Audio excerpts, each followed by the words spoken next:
National Drug Take-Back Day is this Saturday, and medical officials say the drug overdose epidemic in the United States is a public health threat. According to the CDC, more than 109,000 people die of drug overdoses in the last 12 months of this year. So we want to talk about it. So we are speaking with Dr. Christopher Good, president of the Virginia Spine Institute. Dr. Good, thank you so much for joining us today. Thanks for having me, Victoria. So you're a spine doctor, and that comes with surgery. And I know when people get spine surgery, that means opioids to help them cope with the pain. Is that something that your patients also get? Yeah, so it's really a double-sided thing. On one hand, if you need to go through a surgery, you're afraid of being in pain. You don't want to suffer, so you want good pain control. And on the other side, we know that there's this epidemic going on, and we know that while synthetic things like fentanyl are the biggest problem, prescription opioids like oxycodone or OxyContin are responsible for a lot of deaths out there. And so we're trying to figure out how do we give people the best possible pain control, but also decrease the amount of narcotics we're using and make sure they don't have leftovers that could go on to be used in other ways. So once somebody goes through the surgery, they've recovered, often people have a bottle left of these opioids. What can people do with them?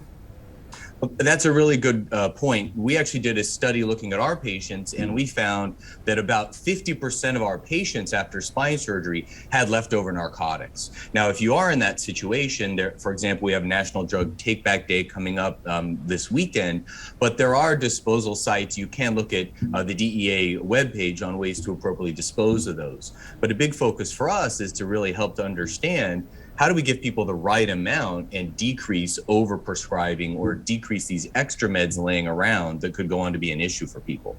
What else did your study find? Well, we've actually found that we've been already able to decrease around 30 to 50% what we're giving people. Another big focus we've been looking at is, we know narcotics, or they call them opioids, are addictive, but there are a lot of other medicines that we can use. And so we've partnered with a bunch of anesthesiologists and other doctors, and we've come up with non-narcotic routines. We call this ERAS, or enhanced recovery after surgery, basically using lots of other medicines and techniques combined together so that we can get people actually better pain control with surgery, but using less narcotic.